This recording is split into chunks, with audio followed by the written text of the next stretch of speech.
চোখের জল সবাই দেখতে পেলেও হৃদয়ের কষ্ট কেউ দেখে না।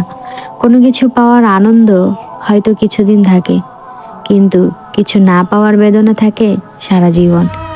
জীবনের সেরা শিক্ষাটা পাওয়ার জন্য কোনো না কোনো মানুষের কাছে একবার হলেও ঠকে যাওয়া খুব দরকার।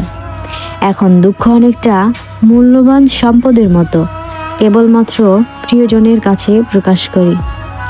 যে কোনো জিনিস ভাঙলে শব্দ হয়, কিন্তু মন ভাঙলে শব্দ হয় না।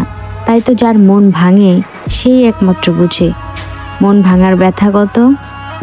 হ্যাঁ, আমি খারাপ, কিন্তু আজ পর্যন্ত আমি কারো সাথে বেইমানি করিনি।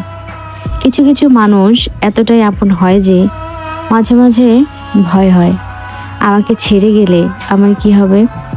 ভাগ্যর কাছে আমি হার মানি নাই, হেরে গেছি শুধু বিশ্বাসের কাছে। কোনো মানুষই চায় না কাউকে ভুলে যেতে, কিন্তু সময় ভুলিয়ে দেয়। কোনো মানুষই চায় না কাউকে হারিয়ে ফেলতে, কিন্তু ভাগ্য তাকে ছিনিয়ে নেয়। কোনো মানুষকে ছেড়ে থাকা অনেক কষ্টের, কিন্তু তার চেয়ে অনেক অনেক গুণ বেশি কষ্টের হলো সে আসবে না জেনেও তার জন্য অপেক্ষা করা।